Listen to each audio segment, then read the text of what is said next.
Over these next few days, we'll gather approximately 700 county officials from all across the state. Very robust conference here, lots of things happening, workshops, training, and education. Of course, we'll hear from our governor and the state's attorney general and the state comptroller as well to hear reports from the state officials. Busy time in Albany right now. The state budget is underway. Negotiations are taking place. Have a big difference for counties and local taxpayers. The main theme here of this conference is keep local taxes local.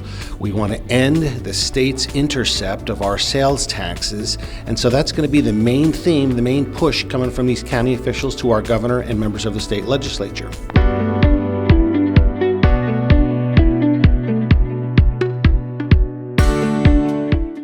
We need local funds to address local needs. Our seniors, all these non-mandated functions, 911s, emergency communication systems, veterans programs, programs for our seniors, and infrastructure needs. That's what we use local taxes for. The rest of our taxation, sales tax and property tax, is used to fund state programs and services. So very important for us to keep that local tax local. Keeping taxes local is our theme, and we want to encourage the state to cease and desist taking our sales tax income, and we prefer to keep the sales tax local because we work very hard to earn that. And so we are encouraging the state to listen to what we have to say about that. How important is that for your county and other counties in New York State? It's very important because, of course, we don't want to pass on costs to the taxpayers. We want to do our very best, and it's a struggle if we have to give our funds away. So we do our best to provide services to the people in our counties, and that takes money. Never has it been more important than now that the dollars our residents give to local governments through local taxation. It never has it been more important that those dollars stay local. You know, whether it's local sales tax or property taxes or just your own dollar. Keeping those dollars local have a ripple effect. It supports local services, it supports local law enforcement, critical care and services that we provide at the county level, but also creates a ripple effect. Those dollars get spent again in the community. It's important the state of New York respect that, recognize that, and allow local governments to continue to do the work that we do. Keeping local taxes local means that all the taxes that we could collect should stay within our communities for our infrastructure, for our social services, for affordable housing, and really to help those who cannot help themselves. What kind of a difference does this make? It makes a great difference because we as taxpayers are the ones paying for the services. And since we're the ones paying for the services, those services should stay with us and help the people that we represent. It's important for county governments as well as governments that serve local purposes, cities, city, villages, and towns, to have the resources available to provide those services. When the state makes certain decisions that takes away that authority from local governments, then they make it much more difficult for us to do the services we're responsible to do. We provide police, fire, sanitation, snow removal, things that people count on. And we also have, in our case as a county government, regional responsibilities for incarceration of prisoners. We run a bus system, we run an airport. And the taxation levels do not include income taxation. So that is clearly an area there where we retain our resources and we're able to provide the services for our people. And we do that best when we're given those resources on our own. Well, it means that just if the state says it's free, it's not free. It's coming out of a different pocket. What we want is to keep our local percentage as low as we can and have the state support us with unfunded mandates, with grants that they have available. And this is our time to reach out to state officials.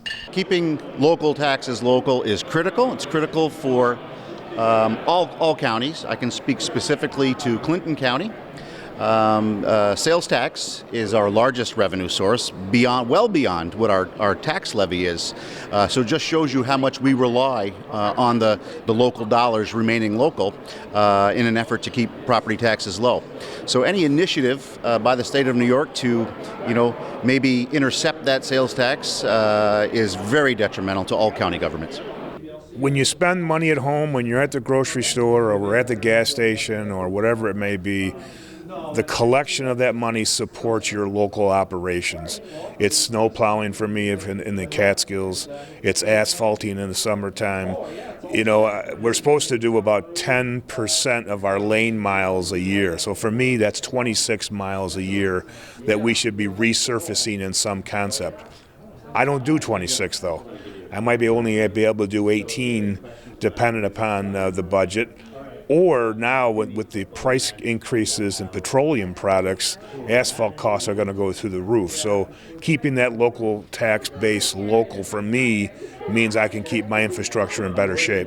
For us in Tompkins County, we have a large industry of tourism as well as that of academics. We have 3 colleges and universities in our town. And so whenever we talk about keeping our taxes local, we talk about bringing in revenue from our tourists as well as the students that visit and sometimes end up staying, but really utilizing that income and that revenue to invest in our county. Under Governor Andrew Cuomo, the state of New York initiated a diversion of local sales tax. This sales tax intercept first was made to support the state's obligation to fund municipal aid, AIM. It was expanded by Governor Cuomo to include a intercept of local sales tax, the dollars we collect and generate at the local level, to support state-identified distressed hospitals. Many of these hospitals are in the city of New York, but at the expense of about $50 million in sales tax revenue, the state of New York diverted those dollars for its purposes. We said then, and repeat again today, that precedent is dangerous. We expressed that to the governor's staff and the budget office, again in conversations today. What that establishes is really the governor, any future governor or state legislature, the ability, if this door remains open, to simply divert local revenue that is meant for highways, roads, bridges, the delivery of social services, mental health services, and the responsibilities we have at the county level. It allows a future state government to divert local revenue for any purpose it wishes. And that can be extremely dangerous, in particular during difficult economic conditions. We have expressed our opposition to this. We have been met with at least a willingness to discuss and hopefully redress the precedent, and our goal is to see it come to an end. Both the Assembly and Senate budget bills include an end to that diversion of sales tax for the counties. And we are hopeful that the administration will embrace this and we can negotiate to a conclusion.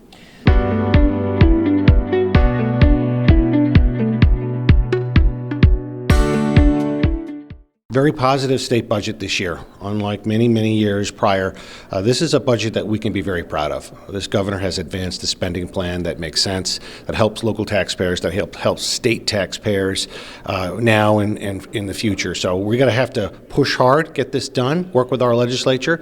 Got 2 weeks to do it. That's why we're here. Well, we're looking forward to a better state budget this year with the income that has come in, I guess through COVID, you would say. We're looking for more advantages coming from the state, less taxation, having local control, and keep our funds local so that we can provide services. We're always a little worried when the state budget comes out, but this year was a great state budget. This is one in which the governor made significant changes to some of the reimbursement mechanisms so that dollars that are generated locally stay locally, so that we don't have to help fund programs that in the past the state funded on its own. There were changes that were made in the Cuomo administration, but Governor Hochul heard from county governments and she went back to the older system so that local dollars stayed local. The governor's proposal was actually, on balance, pretty good to county governments. I know the NYSAC team has been working very hard with the legislature. I know the one-house bills have just been released by both the Assembly and the Senate. And quite frankly, we're very proud of our legislative team. They did a good job. You don't win every battle, but on balance, we're happy. Well, I think this state budget, the governor has proposed, has done some good things in changing policies that have been in place already. There was an attempt, in fact, to sort of steer certain county revenues out of sales tax into covering other state priorities where the state wouldn't have to pay the full amount, involving hospitals that are distressed, involving local governments beneath us on the AIM, aid to municipalities. And so it's important, I think, for the state to fund those priorities in their budget cycle, and they are flush with cash right now, given the federal money support that they have, and then thereby not diverting those resources from the county level. The budget includes those things, those policies, and we support that. We support not diverting our funds for those other purposes. We appreciate what the state budget is doing to help all of the counties in New York State. What is important is to make sure that the state budget does not take money from the counties, but continue to provide additional assistance to the counties in terms of AIM money and additional money for our school systems. I really appreciated the contribution to childcare and to healthcare workers, because those are really the two areas that we're seeing that we need help on a local level. Childcare, we don't have enough providers, and the people that work in childcare typically don't make great wages. And we also just don't have the space for young kids. So of course that feeds into our economy because people can't go to work, and it provides definitely an economic disadvantage. I remember trying to do our town budgeting, and we would not know whether there was any aid at all coming from the state sometimes until June, July, August. I'm not making, for those of you who are newer members, this is how life was. And so I know how important it is that you have the certainty, our school districts, our counties, our towns, our villages, that they know what the state is going to do. So that is why I'm going to continue working with my partners in the Assembly and the Senate to be on time or very close to on time, just to give our local governments the certainty they need. Also, there have been times when county governments were sort of, well, we won't go into details, but we're going to return the AIM money to you. I just want to get that out there. The $59 million using state funds. We'll use state funds instead of local sales tax. I know you've asked for this a long time. I've heard about it for a long time, and I'm really happy to be able to deliver that. We're going to continue investing in the CHIPS program, $538 million, $100 million for the state touring routes, the $150 million for Pave New York. I'm telling you, I hope you're relaxing tonight, Commissioner, because you're going to be so busy with all these projects. An additional $500 million for ensure that we have clean drinking water and water infrastructure. So I know that as a former local official, we're about the only people that get real excited about storm sewers and water lines, what's happening, it's the stuff that nobody else sees, but we obsess about this because we know that's one of our responsibilities, is to ensure that it all functions, just so people don't have to think about water lines, sewer lines, infrastructure, and the roads and bridges that have been neglected for so long. We're going to go at them and help you have the resources, and we'll partner with you to get that done. And I also want to thank the federal government for allowing us this unique opportunity with the support they've given us, with President Biden and Senator Schumer as the majority leader. Do not take for granted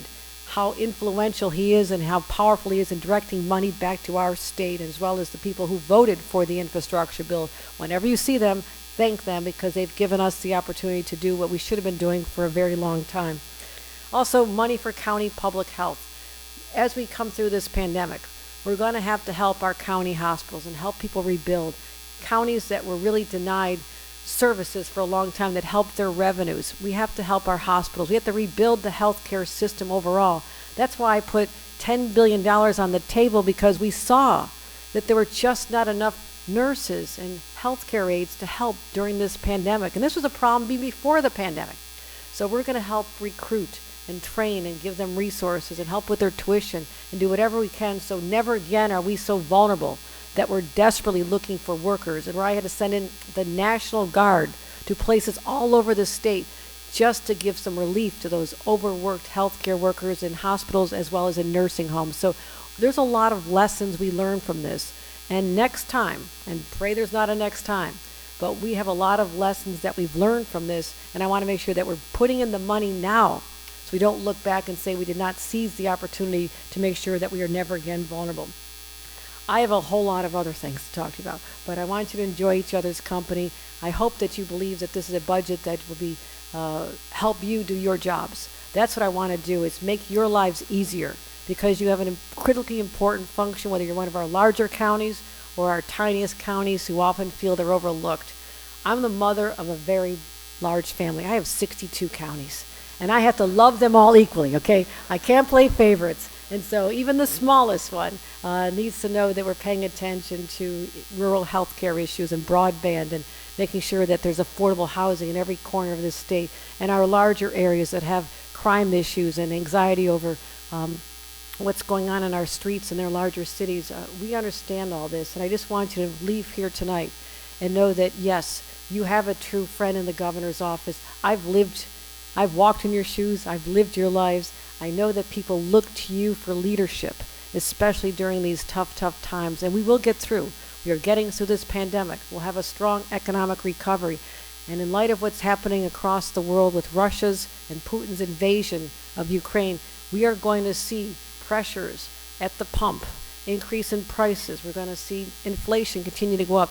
So our residents who've been through so much have to steel themselves for the next phase of what's to come. But they should go to bed at night knowing securely that they have leaders at the county level and leaders at their state level who have their backs. We will help them get through this. We will help this state recover and be stronger than ever before. I thank you for your friendship. Enjoy your fellowship. Look forward to seeing you again soon.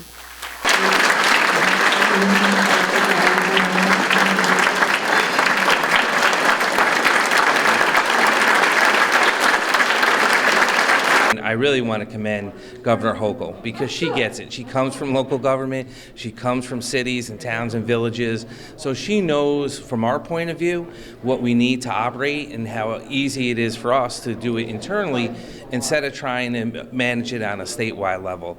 So this is great news for us, and it's probably been far one of the best budgets I've ever dealt with in the last 10 years as county executive.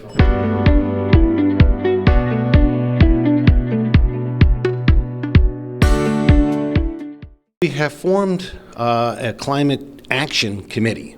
So we have to hear from the county officials on how to best align the local governments with the new state policy to address climate change.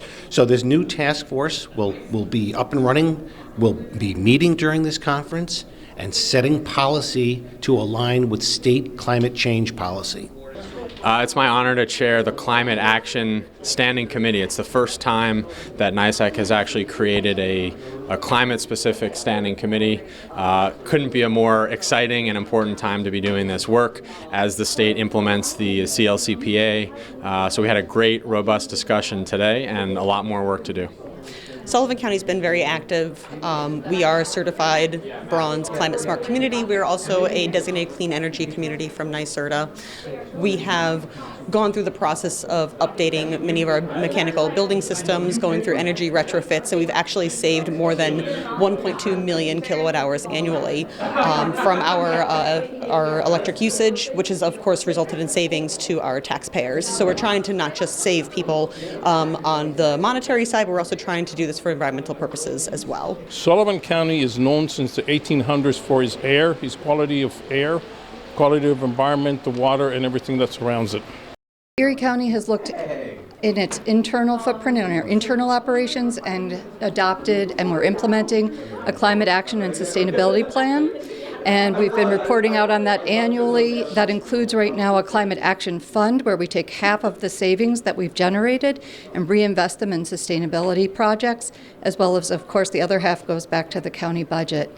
We're also currently working on a community climate action plan that's equity focused, and we have stakeholders working on that, and it's kind of in concert with the state community Climate Leadership and Community Protection Act. We've seen it with greater storms across western New York, especially in Erie County, but you see it all across the board from the tip of Long Island to Niagara Falls, the effect of climate change on our greater communities. So the more that we can do to create more resilient communities so that we can deal with these effects of climate change, our communities will be better. And of course, in the long run, we're expecting climate refugees to come to New York State. So individuals who will be leaving the Southwest or the Southeast because of issues associated with climate change will be coming to our communities, and that's why we got to make them more resilient going forward. I kept saying we want to be the greenest county in the state of New York. I want to be in the nation now. You know, going to over 100% electric vehicles by 2025. We're on our way there. We've just got a lawnmower that's all electric. Doing things differently to leave that carbon footprint behind us, and doing things smarter. So right now we just did a deal with Pug Plower in the town of Bethlehem. That's going to be a huge green initiative, and it's going to put Albany County on the map. So stay tuned. We can do it. We just got to think outside the box. And if you want to get off oil, and especially now what's going on with Ukraine and Russia, the only way we're going to do that is to come up with solutions that can move us forward. We continue to move forward, understanding that in seeing the impacts of climate change, we need to do things smart. And in our local government, we've done various energy efficiency projects, whether it's with our wastewater, whether it's with buying vehicles through your own fleet, whether if it's putting charging stations up throughout your community. There's various things we can do, and we should be doing that. Having the state get involved to be able to expand some of these things we're already doing, but do more of it or do it quicker, will certainly be a benefit.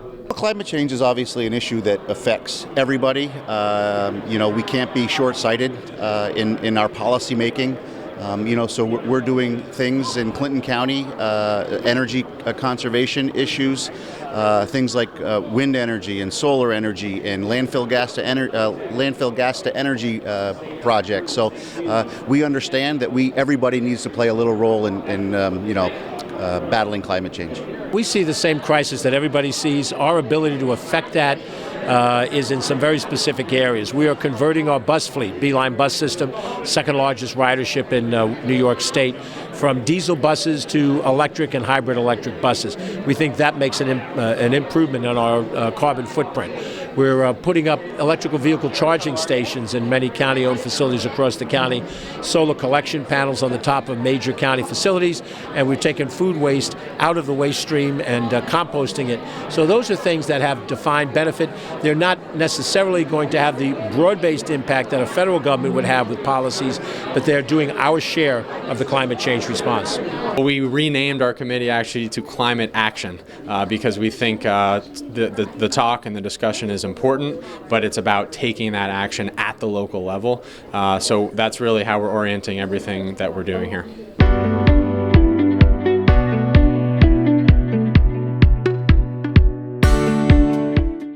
The burden on New York taxpayers is great. We have the highest taxed state in the nation. Add to that the high rate of inflation. By ensuring that we're efficient, county governments are efficient, reducing taxation, making it easier on families, we're just providing the relief that New Yorkers deserve. And no level of government is more responsive than local government. And it's just important to respect that relationship, and most importantly, respect that we work for people who are overburdened by the cost of living. So much of it is collaborating with your peers, finding out grants that other counties have applied for that are relevant to your county.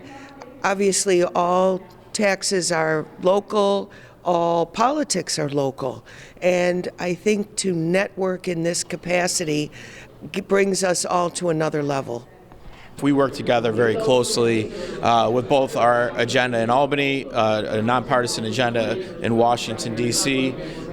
We share information together. We share the good and the bad with what works and doesn't work within our own communities. And then we work collectively with NYSAC as a whole.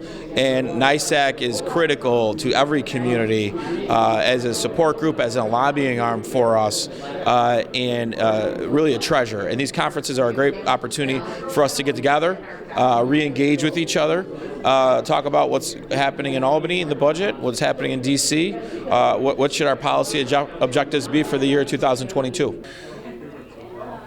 The annual budget process for my county in Greene, I do a 3-year projection from my board every year. And the last couple of sessions, the goal has been to have a 0 rate increase of the levy, not because of the tax cap per se, but because we have had increases to receipts and the sales tax. particularly from the Wayfair decision that the Supreme Court did back in 19. It really changed the dynamic a little bit. So the sales tax has become my single biggest revenue in my budget. I have about a $120 million budget. The sales tax is anywhere from 36 to $40 million of that, outpacing the property levy, which is probably around 27 million. So for us to maintain that zero every year for my community is really, really important. Everybody just saw what happened over the last 2.5 years. Local governments were the front lines for this global pandemic. Many times we would implement programming and or response to COVID with our own money because we were waiting on state funds, and sometimes those state funds never came. So I think overall, we really run government through sales tax in almost every county in this state. Property tax is a very small portion of our budgets in Onondaga County. So we are very much dependent on our ability to make decisions with that sales tax to fund programs that help our vulnerable. Our young people, our seniors, our poor, and during a global pandemic, everybody's vulnerable.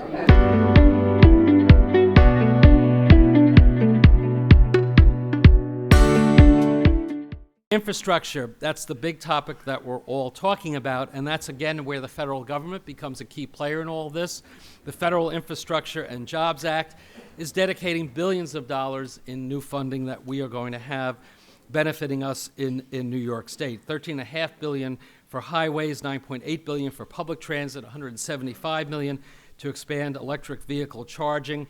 So you see in the executive budget proposal a big bet on infrastructure, and a good bet. It helps us be competitive when we have quality infrastructure. In the short run, it puts people to work at good-paying jobs. So the governor's proposed a $92 billion five-year capital plan, 19% increase over the current plan. Again, highlights of what's in that plan: $25 billion for housing, $500 million for the development of offshore wind and electric generation, $500 million. This has been kind of a recurring new addition for clean water infrastructure, $400 million for the Environmental Protection Fund. I think, as you know as well, or you should be aware, there's a Bond Act proposal that will be voted on in November, an Environmental Bond Act, and the governor increased the original idea of this from $3 billion, now it'll be at $4 billion.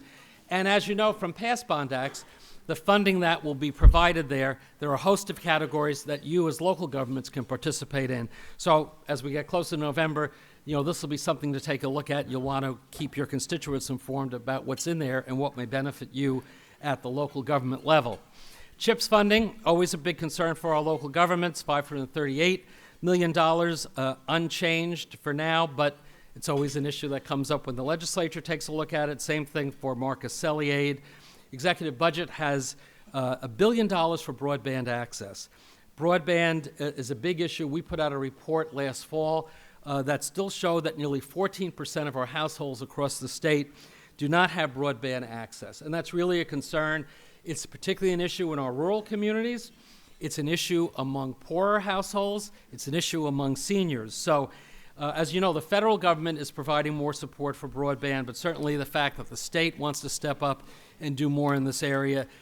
The one thing we learned for sure during COVID is that we are dependent on the internet, on cell service, for work, for education, just for quality of life and being in touch with our friends and family. So whatever we could do to help in terms of that issue of broadband access, I think it's very, very clear that we need to do more there. Congress provided $65.1 billion in direct federal aid to America's counties, including the counties in New York State. The real purpose of this money is to help with the public health pandemic, as well as the negative economic impacts of the pandemic.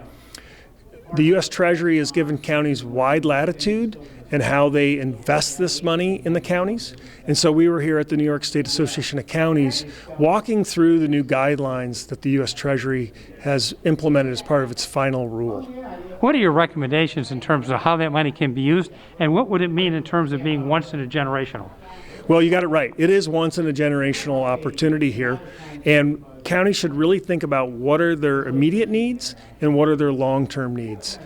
It's really up to the county. They can invest in public health, behavioral health, water and sewer infrastructure, as well as help get their industries back in line. Congress and the Treasury also gave them wide latitude with what's called revenue loss so that they can use it for general government services. But the key is to invest this money and not to just spend it, to really think about what are the pressing needs in your county. This once-in-a-lifetime money, these American Rescue Funds, have been a blessing for us.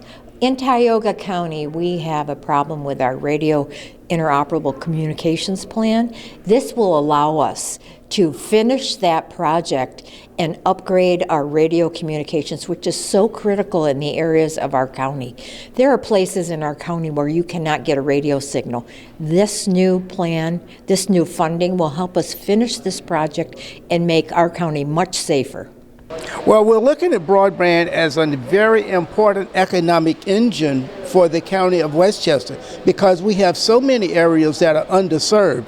So what we're doing, we're looking around the county, we're looking for areas where we can put some of that American Rescue money to work to help those underserved areas. Backfill our personnel costs associated with the pandemic. So a good portion of the money went to do that. Secondly, we have many plans, some community projects that we're contemplating, but I can tell you that my legislature certainly is not going to use that money in any sort of operational costs backfill. We are going to, if we spend it on county government, we're going to spend it on one-time items that will save money into the future. Some of the federal dollars that are coming in are going to be used to follow up on the COVID-19. They're going to be used by our public health department. They're also going to be used to emphasize more education, more preparedness, and we're going to have it also extend the programs to the coronavirus so that people can know exactly what's going on. Well, we've looked at a number of different infrastructure projects that we think are important that will have 20-year, 30-year benefits in the county, ARPA money for that purpose, but we've also used it as part of the bounce back from what's happened with COVID. We've had impact on our local businesses, our chambers of commerce, and now our not-for-profits. And so some of the ARPA money is going to help restore that segment of our economy to health. And we're hopeful that we'll have a good response from that effort. We used our first $29 million installment to stabilize our finances from the loss of the $28 million we had during COVID-19. In a partnership with the Albany County Legislature, we're creating a board that's going to break down the silos in four different categories to look at how we can give money back from economic development to job initiatives to a variety of different other things. So it's going to be input from my office, from the legislature, but most importantly from the people that we represent, but using it in a way that has a long-term effect, not a short-term effect, a long-term effect of creating jobs and opportunities in our county.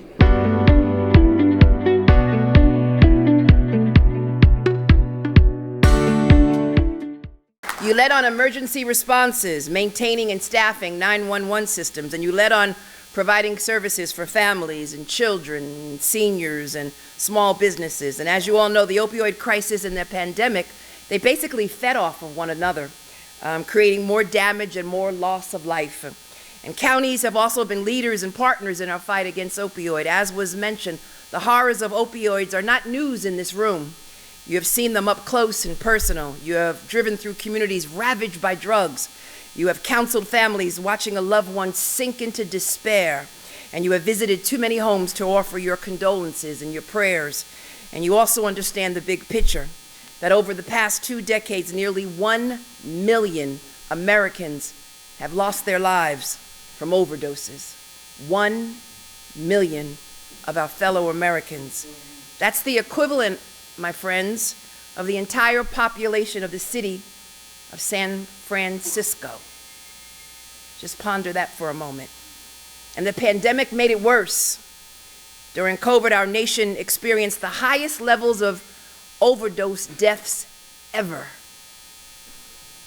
And you know that it didn't have to be this way. It's a catastrophe of callous and corporate greed, individuals who are only concerned about the bottom line, who put their profits above people. But about 6 years ago, something important happened. With the crisis of opioids covering our state, dozens of New York counties, you basically said enough. And you sued Big Pharma for its role in creating the opioid crisis and destroying families, and destroying lives. And I joined you in that battle with all the tools at my disposal. In 2019, as you all know, as was just mentioned by Steve, my office initiated the largest lawsuit ever to hold opioid manufacturers and distributors accountable for their role in the opioid crisis. And in October, I was able to travel across our state in our big bus. I visited 19 counties to stand with so many of you to announce that we were delivering up to $1.5 billion to New Yorkers. And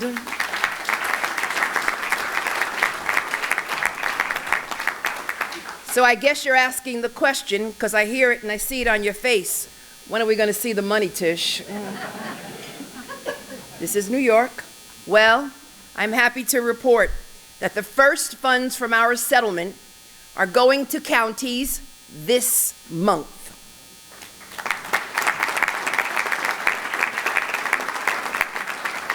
And thanks to the tireless work of this association and our state legislature, I know I can hear some of you, yeah, show me, all right? It'll be this month.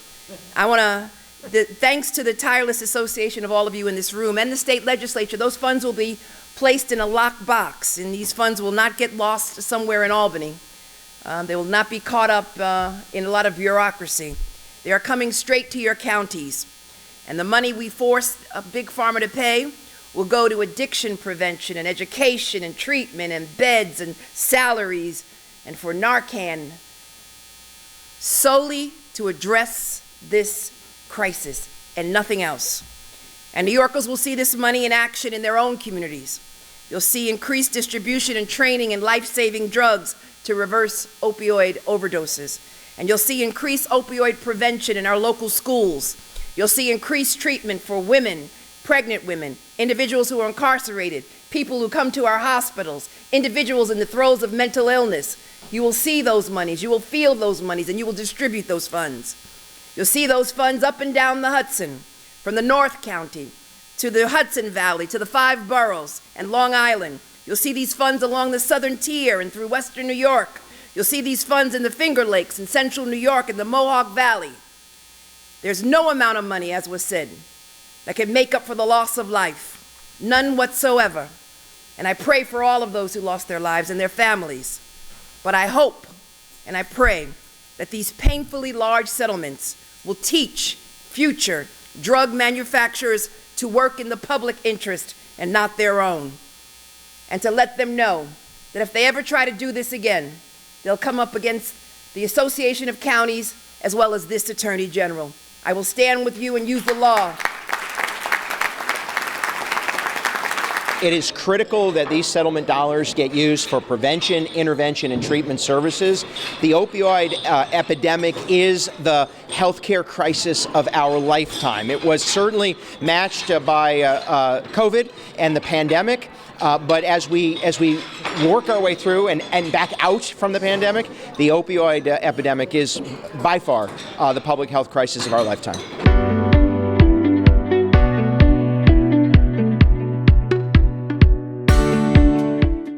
Really, how can we build off the unique relationship that county government and school districts now have? How can we, this is a relationship that was very much public health driven for responding to a pandemic, getting people back in school, getting kids in school, now focusing on the mental health challenges and the suicide challenges we have, the opioid crisis we're now facing. How can we build off these public health issues and partner with our school districts where some of our most vulnerable people are every day? And that's what we've been doing in Onondaga County. We had a great discussion here with some of my colleagues from across the state. There's going to be some COVID infection at some level forever. We're going to see some level of cases, active cases, and so forth. The management of the public health side is one thing, but the mental health challenge, we know, which has been highlighted by the other speakers, we think, Ryan, is the core. Our Commissioner of Mental Health, Michael Orth, is working on a variety of different programs now, and the relationships built up with the schools now help us be able to look at how we can mesh programs that might not have been focused on the school-aged students in the school setting, but now because relationships are in place, that becomes a constituency to look at. And we think we're going to deal with it in the short term in the aftermath of the masking situation, if things don't reverse course and go back. But we also know that in all likelihood, we've lost the better part of 2 years of the educational thrust. And that's going to have to be made up in some way, shape, or form over the coming so many years. If you're dealing with a fifth grader, they're in school for a certain amount of time, more another 7 years of education. But we think it's going to be our mental health department, Ryan, working directly with the schools, that is going to be the key connection in the going forward. We now are going to be tackling the worst part of the opioid crisis that we've all faced. How do we move forward with our local health departments and schools to build and maximize these relationships? Well, in Monroe County, our health department is about 225 people. There's no way my staff can be everywhere all the time. So our goal is to work with our partners in our schools, in our libraries, in our pharmacies, places where people go often, and or places where people go that wouldn't get seen in any other place. So I think primarily of adolescents. Adolescents don't come to the doctor very often, at most once a year before their season starts. But in general, their connection is going to be through the schools or through somebody else. And so if the public health department is going to have any hope of reaching out to those individuals, it's not going to be directly. It's not even necessarily going to be through the healthcare providers. It's going to have to be through community agencies and schools and places where these adolescents are already going and feel comfortable. I focus on the pharmacies because pharmacies are not placed geographically accidentally. The pharmacy companies look very, very carefully where transportation is, where population is. Market analyses are done very, very far in advance to know where a pharmacy is going to be placed. And so we decided in our county to pass a local law that now requires all pharmacies to educate somebody who's picking up an opioid prescription about Narcan. Obviously, not all the people who are overdosing are on medication prescriptions for opioids, but it's a way of getting the public health message out to the public without really adding much expense or even time. You know, the pharmacies have the largest lift, and they were the first to say, yes, let's do this, because it's an important way for us to partner with public health, partner with the community, and in the end, it's a win-win for their business, because then they can take the credit for being a part of a public health solution. Building a community center, and we've been looking at community schools in North Syracuse. Several of the cities have community schools, and trying to make that the hub, because when families are looking to find resources, the school is a nice, safe place. When we did vaccination clinics, they were done at the schools. The testing were at the schools. So families feel safe, and they trust that location. So we, as a district, have used those funds also. Family engagement specialist. Our counselors and social workers have full caseloads. This person for that job, just to connect with families also with attendance issues. Attendance has been absolutely, difficult with COVID. So there are kids that have kind of disappeared for different parts of time. And so having someone that can connect, and that's their sole focus, to connect with families, go to the homes, get them re-engaged with the schools has been crucial. Those things, I can't tell you how much is needed. And partnering with the county to talk about what services are we seeing the families need, and then seeing what the county and we can do to make sure that it happens. Our students and our families, there are things that we uncover that is just the surface. One of the things was food. And with inflation right now, food is growing as a source of a problem. It was already a problem, but trying to make sure that our families and students have meals, food distribution, trying to make sure during COVID that was happening on a regular basis, working with the county, what can you do to support us with that? There's so many different things, but our families, by having that school being the center and the hub, feel safe with that, and the county coming into that safe location has really made a strong connection.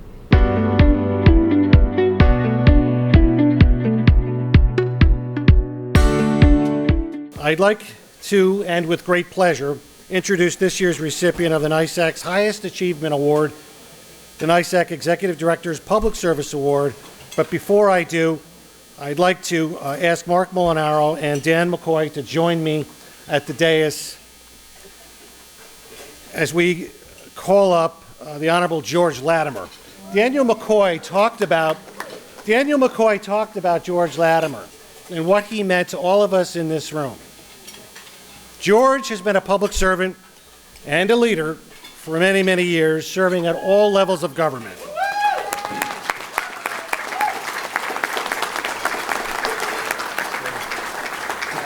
And everywhere he served, he made a difference for his constituency and his communities. He's not just a student of government, but also a practitioner of government. A leader who's used his positions and the law to help those that he serves. Today, we honor George for his extraordinary leadership through COVID-19 pandemic. In March of 2020, the city of New Rochelle, located in Westchester County, became the epicenter of New York, where the first COVID case was diagnosed.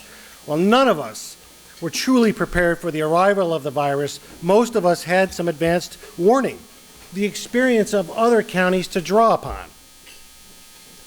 George didn't have that luxury. He had to step up and charge into the unknown to confront the deadly virus. Today, we know that his steady leadership not only saved lives in Westchester, but in all of our counties as others look to his example and experience for guidance. And that's what true leadership looks like. George, on behalf of the counties of New York, we thank you and congratulations.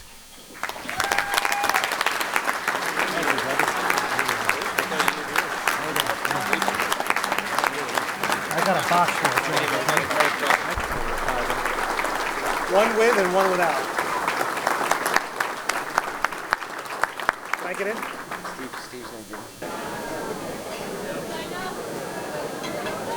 We all earned this award together, every one of us in this room.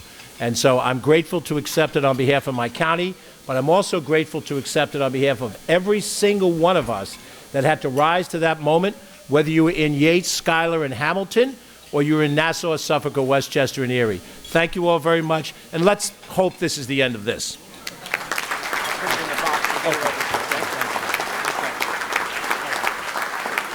All of us in NYSAC have had the benefit of Herman Geist's leadership year after year after year, NYSAC year after year. In 1970, Westchester County turned from a board of supervisors to a board of legislators, 17 members, elected equal number of districts, 52 years ago. And the first chairman of the board of the Westchester County Board of Legislators under the new system was Herman Geist, 52 years ago.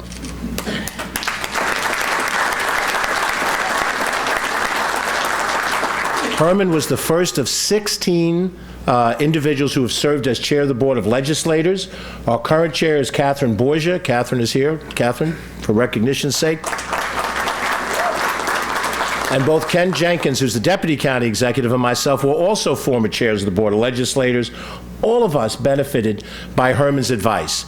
It's like living into the 1870s and still having George Washington alive to give you good advice on how these things are structured. So, and it's not just Westchester, but Herman has benefited all of our counties through NYSAC and all of the things he's done.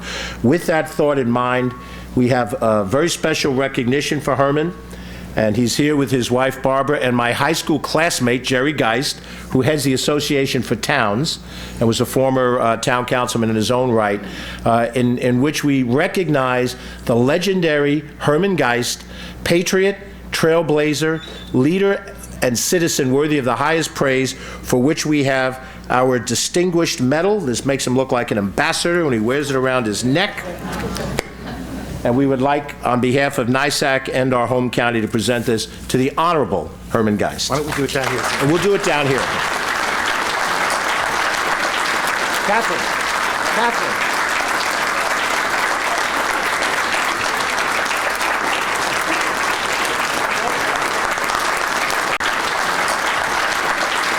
Catherine.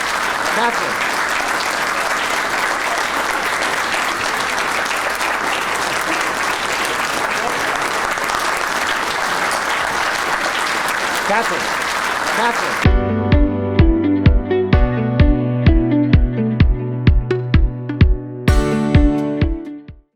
Local governments serve the people. It's the unit of government closest to the people. And they're the folks you see day in and day out in the local government offices, the county office buildings.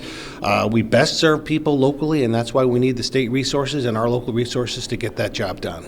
The importance of local government, there's no better government than that which is closest to the people, and that's what we're here for, to serve the public. Local government is important because when issues come up, you have to look to your local elected officials to resolve issues and to help everyone out. A local government is the government that they deal with in everyday life. They see the president on TV, they hear about state government, but it's local government that's out there delivering the services that they need. It was more evident than ever before during the COVID-19 pandemic, because it was county governments through their health departments that were at the lead protecting public.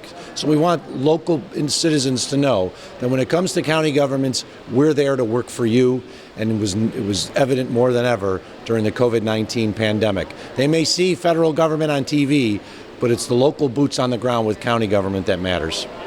Local government is the primary source of touch with your government.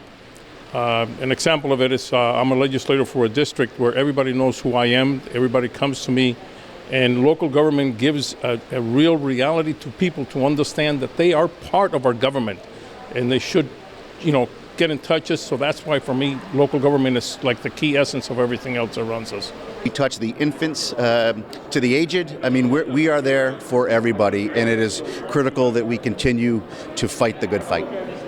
Local government, we're the backbone of the community. We're the ones where the rubber hits the road. We're the ones that get things done. And we're the ones that, when we're in a grocery stores getting groceries, or at our kids' functions, or a Little League game, or out and about in the community, we're the ones that see what's going on, and people talk to us with their concerns, comments, or, there's issues. And we're the ones that listen and get it done and represent them back to the state to let them know these are the programs that are vital to our community, to keep it moving forward, but why people want to live in our communities for quality of life, job growth, and environment. So, county governments in town, cities, and villages are so important. Local government is where all politics start. It's where your towns, your counties have their voice able to travel up to the state and federal leaders. Local government is the level of government that you can reach. When you have issues, you can talk to decision makers at the county level, the town, the city, and the village level. And we do provide services that you see every day. You may take them for granted, but they're important services. And local government may not make the national headlines, but we make the day-to-day life that people have a lot better. I think the public just got a crash course on how important we all were over the last 2 years, especially with county governments. I think really we're the ones that make the decisions about your parks, your roads, your bridges, your police forces. We're the ones that are there when there's a crisis in a family, whether it's for a young person or a senior. And we're the ones that are there working with all the different agencies to try to create economic opportunity on a daily and day-out basis. So local government's had its opportunity to shine during this pandemic so that people know what we do every day. And I think moving forward, you've trusted your local governments to help get you through the pandemic. Now the public's going to need to trust us to get us through the recovery. Local government continues to be the people that you call, the people that you reach out to, the people that are at the grocery store with you who care about your needs. I have Republicans, Democrats, Independents. For me as a local elected official, it doesn't matter. I'm there to represent them and to really take care of their needs.